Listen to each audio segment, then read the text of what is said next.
Movement में शामिल होने का की जो दावत दी है, जो आमंत्रण दिया है, ये हमारे लिए बड़े गर्व की बात है।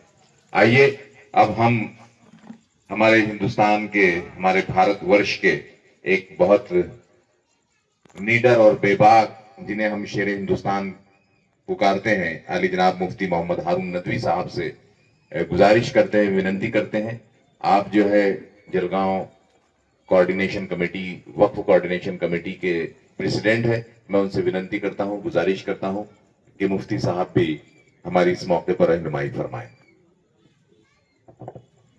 देखिए, मेरे बाद आखिरी तकरीर सर की होगी, वक्त कम है, इसलिए अब मैं गुजारिश कर रहा हूं। अभी कानूनी एतबार से आपको वकील साहब ने और मुकुंद भाव ने बताया, आखिर में सर बताएंगे। अब वक्त शरीयत के एतबार से क्या है मैं वो बताऊंगा, लेकिन सबसे पहले मैं गुजारिश करूंगा, आखिर तक जितने लोग हैं माशाल्लाह, आवाज आनी चाहिए अल्लाह के महबूब पर, बुलंद आवाज में आप दुरूद शरीफ पढ़ लीजिए फौरन। अल्लाहुम्मा सल्ली अला सय्यिदिना व शफीइना व हबीबिना व मौलाना मुहम्मद व अला आलि सय्यिदिना व मौलाना मुहम्मद व बारिक व सल्लिम सल्लल्लाहु अला नबील उम्मी व अला आलिहि व सहबिहि व बारिक व सल्लिम। अऊज़ु बिल्लाहि मिनश शैतानिर रजीम। बिस्मिल्लाहिर रहमानिर रहीम।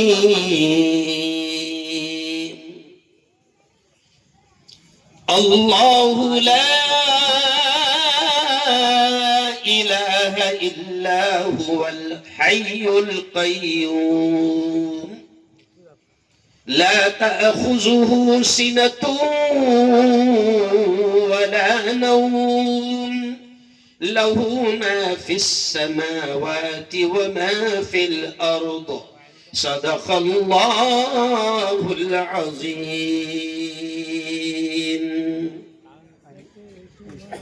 सामान तिजारत मेरा ईमान नहीं है, सामान तिजारत मेरा ईमान नहीं है, हर दर पे झुके सर ये मेरी शान नहीं है। सामान तिजारत मेरा ईमान नहीं है, हर दर पे झुके सर ये मेरी शान नहीं है। और अगला शेर देखिए, इस बावली हुकूमत के बावली वजीर आजम को ये पैगाम है। किसको? अरे बोलो ना यार। बावली हुकूमत के, अवकाली सरकार के अवकाली पीएम को ये पैगाम है कि देखिए कितना अच्छा शेर है।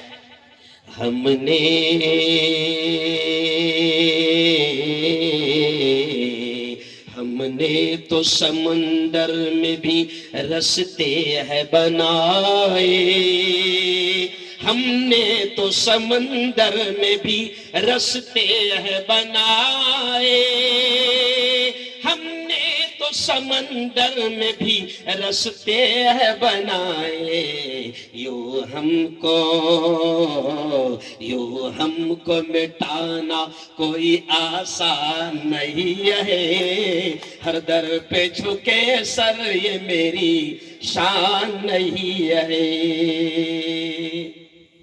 आज की बहुत ही पवित्र सभा के अध्यक्ष माननीय अब्दुल करीम सालार साहब, मेरे दोस्त मुकुंद भाऊ सत्काड़े, एजाज मलिक साहब, सैयद एयाज अली, खालिद बाबा बागबान, रियाज भाई बागबान, एडवोकेट विकास मोरे साहब, और बड़ी शानदार निजामत आप सुन रहे हैं साबिर मुस्तफाबादी साहब। नौजवान दोस्तों, प्यारे भाइयों, वक्त कम है इसलिए डायरेक्ट 2020 खेल लेते हैं ना। मुकुंद भाऊ, धार्मिक एतबार से अब मैं आपको बता दूं, उस दिन भी इकरा कॉलेज में हमारा चर्चा सत्र था। मैं आपको बताऊं कि हमारी जो कमेटी है, all India Muslim personal board, पूरे 1.5 महीने से हम लोग जलगांव जिले के शहर शहर और गांव गांव जा रहे हैं। क्यों जा रहे हैं? आज आपके पास आए क्यों? पाचोरा गए, भड़गांव गए, सावदा गए, फैजपुर गए, बोधगढ़ गए, हर जगह जा रहे। क्यों जा रहे हैं? ताकि हम अपनी इस कौम को जगाए, क्योंकि प्यारे आका मोहम्मद मुस्तफा, जोर से कह दो एक बार, सल्लल्लाहु अलैहि वसल्लम ने क्या फरमाया? कुल्लुकुम राइन व कुल्लुकुम मसऊलुन अन रइयतिही। प्यारे नबी ने फरमाया कि तुम में से हर शख्स जिम्मेदार है और हर एक से उसके जिम्मेदारी के बारे में पूछा जाएगा। सिर्फ करीम सालार जिम्मेदार नहीं, सिर्फ मुफ्ती हारून जिम्मेदार नहीं, ये दुकान वाला, ये टपरी वाला, ये चाय वाला और खास बात गल्ला दरबार वाला, क्यों याद है? सब जिम्मेदार है। अयाद भाई, आसिफ सबसे पूछेगा अल्लाह कि सिर्फ डल्ला बेच रहा था कि क्या क्या कर रहा था। हाँ, इसलिए आसिफ कह रहा कि मैंने ये मेहनत किया। मुसलमानों, सबसे पूछा जाएगा। अल्लाह कहेगा कि मेरी जायदाद पर चोर कब्जा कर रहा था, तुमने क्या किया? ये वक्फ है ना, वक्फ। शरीयत कहती है कि वक्फ का मालिक सिर्फ अल्लाह है। वक्फ किसे कहते हैं? शॉर्टली मिसाल से समझ लो। मिसाल के तौर पर अगर मुफ्ती हारून ने मरते मरते ये कहा कि मेरी 10 एकड़ जमीन में से मैं 2 एकड़ जमीन अल्लाह के नाम पर दे रहा हूं, इस पे गरीबों के लिए स्कूल बनाया जाए या मदरसा बनाया जाए या मस्जिद बनाया जाए या अनाथ आश्रम बनाया जाए, गरीबों के लिए ये किया जाए, अल्लाह के बंदों के लिए ये किया जाए। अगर मैंने कह दिया कि ये 2 एकड़ जमीन में अल्लाह के नाम पर दे रहा हूं, तो कहने के बाद अब उसके साथ 12 के उतारे पर नाम लग जाता है किसका? अरे बोलो जोर से, अल्लाह का। ये जो मस्जिद है ना, ये वक्फ है। ये कब्रिस्तान वक्फ है। ये ईदगाह वक्फ है। वो जो हाजियों को छोड़ने जाते ना, अभी अपन जा रहा घर का एक, अब छोड़ने जा रहे 50, तो वो जो हज हाउस में ठहरते हैं वो वक्फ है। तो ऐसी कई जायदादें मुकुल भाऊ, ऐसी कई जमीनें खालिद भाई, अयाज भाई, हमारे पुरखों ने, दामापुर वालों, हमारे पूर्वजों ने, हमारे पुरखों ने ऐसी कई जायदादें हमारे विकास के लिए, हमारे अच्छे के लिए छोड़ गए, है ना। अब उस पर इन चोरों की नजर पड़ गई। अच्छा, चोर की नजर क्यों पड़ी? पटरिया बेच डाला, नहीं समझा?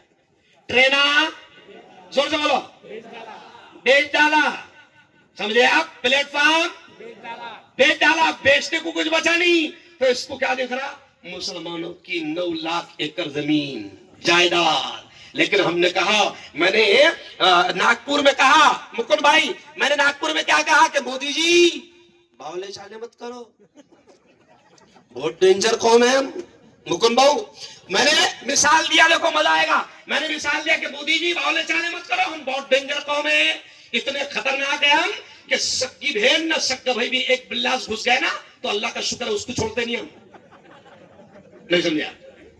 अरे बोलो ना भाई, इतने बस्तर है कि नहीं? अरे बोलो क्यों? तो गोकुल भाई, अब देखो सब मुझे याद दिला रहे, हम एक जगह गए, वो गांव का नाम नहीं लेंगे, जानबूझ के नहीं जानबूझ, हम एक गांव में गए, तो मैंने वहां यही मिसाल लिया, जुम्मे के बाद बयान था, यही मिसाल लिया कि हम एक बिल्लास अगर भाई घुस गया तो छोड़ते नहीं। तो लोग बहुत हंस रहे थे वहां के, बहुत ही हंस रहे। तो मतलब सारा कोई गलत तो नहीं बोल दिया मैंने? ज्यादा हंस रहे लोग। बाद में बयान के बाद बताए मुफ्ती साहब, ज्यादा इसलिए हंस रहे थे पूरे गांव वाले क्योंकि तुमने तो एक बिल्लास की बात करे, जुम्मे के पहले 4 भाइयों का 2 इंच पे झगड़ा हुए ले, अब बिलाए उनको सबको चारों को और के पुलिस पे जम से। तो इतने डेंजर है क्यों? तो इसलिए हम कह रहे हैं कि मोदी जी ज्यादा बावले साले, अरे बोलो मत करो, और मेरे ख्वाजा से पंगा मत लो। मेरे ख्वाजा से पंगा, वो विष्णु गुप्ता नाम का एक आदमी है मुकुंद भाई, उसने क्या बावले चाले करा? मेरे ख्वाजा के आस्थाने को छेड़छाड़ करते हुए कहा कि इसको भी खोदा जाए। अल्लाह का शुक्र है मुकुंद भाई, जैसे ही उसने ख्वाजा के आस्थाने को छेड़छाड़ की बात करी, 3 दिन के बाद पे खाट पे मिला। क्या मिला? हाँ, समझ रहे आप? तो अब मोदी जी क्या कर रहे? अल्लाह वालों के आस्थानों पर कब्जा करना चाह रहे, मजारों की जमीन पर कब्जा करना चाह रहे, खानकाहों की जमीन पर कब्जा करना चाह रहे, मस्जिदों की जमीन पर कब्जा करना चाह रहे, मुसलमानों की जितनी जायदादें हैं, कब्रिस्तान वगैरह, उस पर कब्जा करना चाह रहे। लेकिन अभी आप देखो कितनी सुंदर बात है कि आज जैसे मुकुंद भाई ने कहा, एडवोकेट विकास मोरे ने कहा कि सुनो, ये जो काला कानून मोदी सरकार ला रही है, खुशी की बात यह है, ये देखो गौर से सुनना, खुशी की बात यह है कि जब ये काला कानून पार्लियामेंट में लाया जा रहा था तो 238 खासदारों ने इस काले कानून का विरोध किया, और खुशी की बात यह है कि 238 में से 220 खासदार हिंदू थे। कौन थे? नॉन मुस्लिम हिंदू भाई विकास। 200 हिंदू खासदारों ने विरोध किया। क्यों? इसलिए मोदी सरकार घबरा गई कि अरे बाप रे, अपन तो हिंदू मुसलमानों को अलग अलग करना चाह रहे थे, मगर ये अलग अलग, अरे बोलो, अपन तो अंग्रेजों की तरह करना चाह रहे थे, डिवाइड एंड रूल। लेकिन अभी मुकुंद भाई ने क्या कहा, विकास मोरे ने क्या कहा कि पूरे अंबेडकरवादी संगठनाएं, मुसलमानों घबराना मत, अगर ये मोदी सरकार, ये हिटलर, ये तानाशाह, ये कातिल, ये जालिम अगर ज्यादा बावले चाले करेगा तो पूरे अंबेडकरवादी हमारी संगठनाएं हमारे साथ हैं,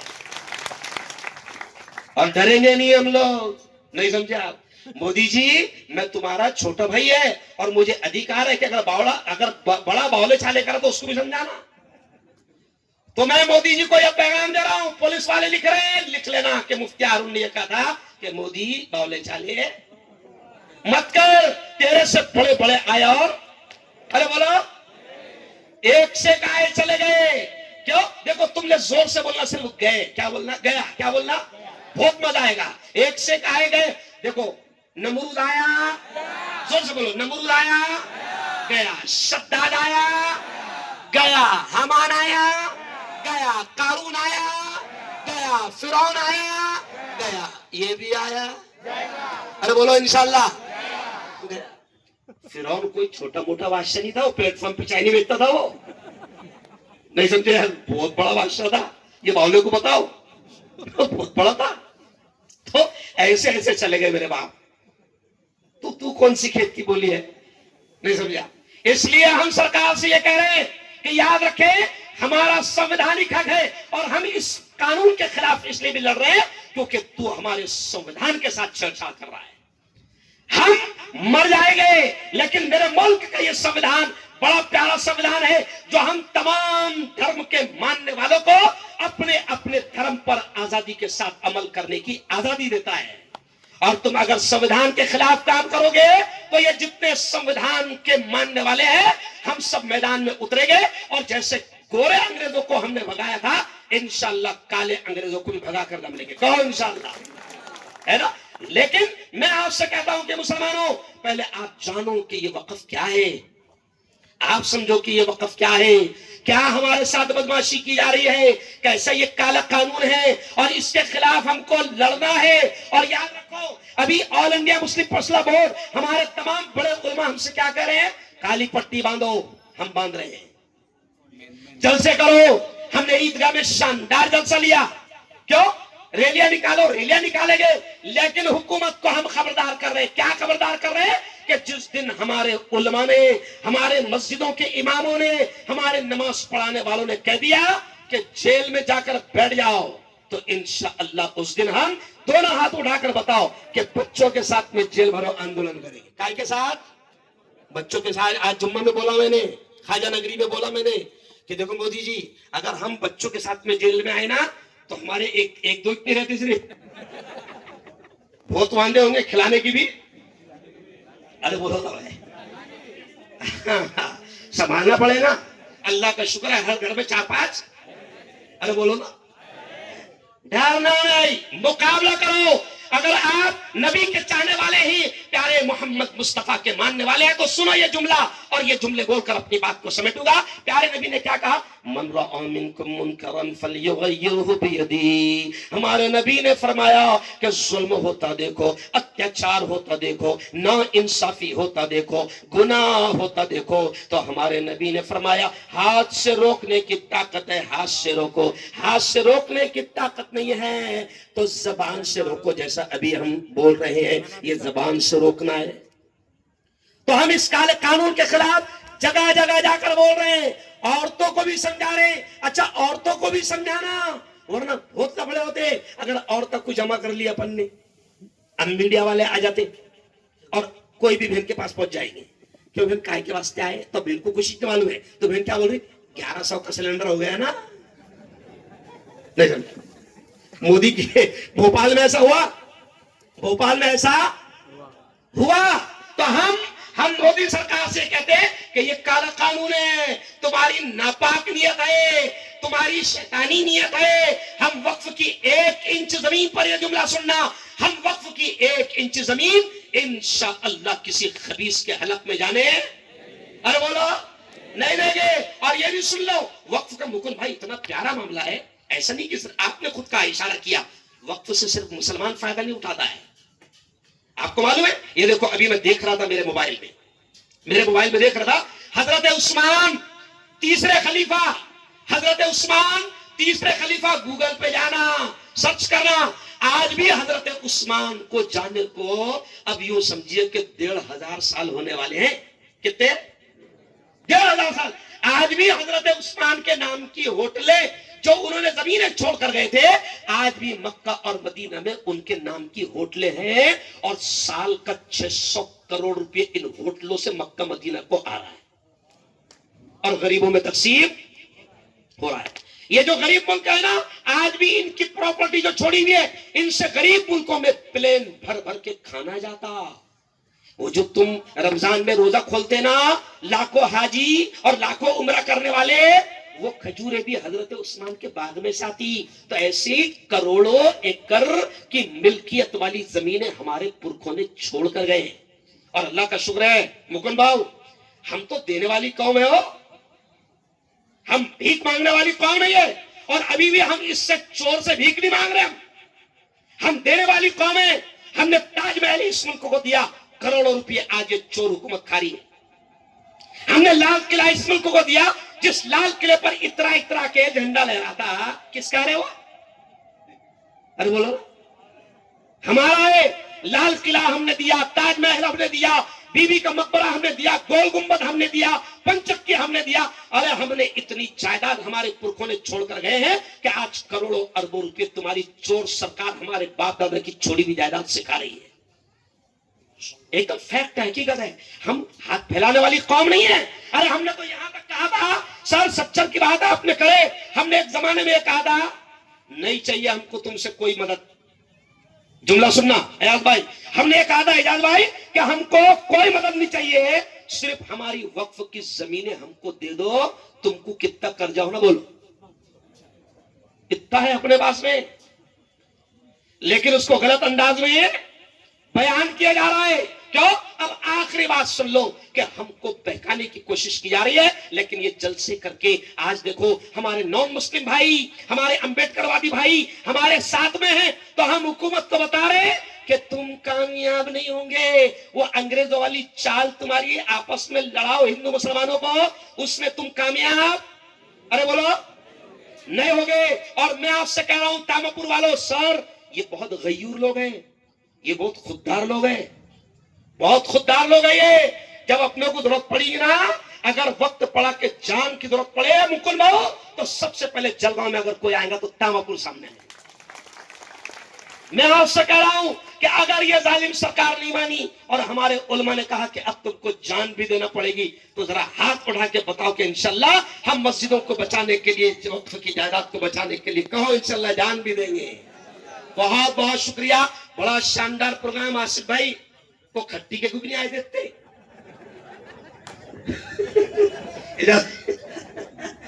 और कितना शानदार आपने सुना। बहुत बहुत धन्यवाद, बहुत बहुत मुबारकबाद। ये तो सिर्फ एक जनसभा थी, क्या थी? एक जनसभा थी, कॉर्नर मीटिंग थी। हमको सर, हमको खुद को उम्मीद नहीं थी कि छोटी सी कॉर्नर मीटिंग में जिसका कोई ऐलान नहीं हुआ, जिसका कोई बहुत ज्यादा चर्चा नहीं हुआ, इतने लोग आएंगे, इतनी बड़ी तादाद में लोग यहाँ पर आए हैं। और इंशाल्लाह जब भी जरूरत पड़ेगी तो आएंगे ना, बोलो, अरे बोलो। बस इसी शेर पर बात खत्म। मैं हुकूमत को ये पैगाम दूंगा कि बातिल से दबने वाले ए आसमां नहीं हम, बातिल से दबने वाले ए आसमां नहीं हम। 100 बार कर चुका है तो इम्तिहान हमारा, हम दबने वाली कौम नहीं है। जुल्म होगा तो जुल्म के खिलाफ उठेंगे और अल्लाह की जायदाद, वक्फ की जायदाद को बचाने के लिए इंशाअल्लाह मुल्क के हिंदू भाइयों को साथ में ले रहे हैं, आगे भी लेंगे।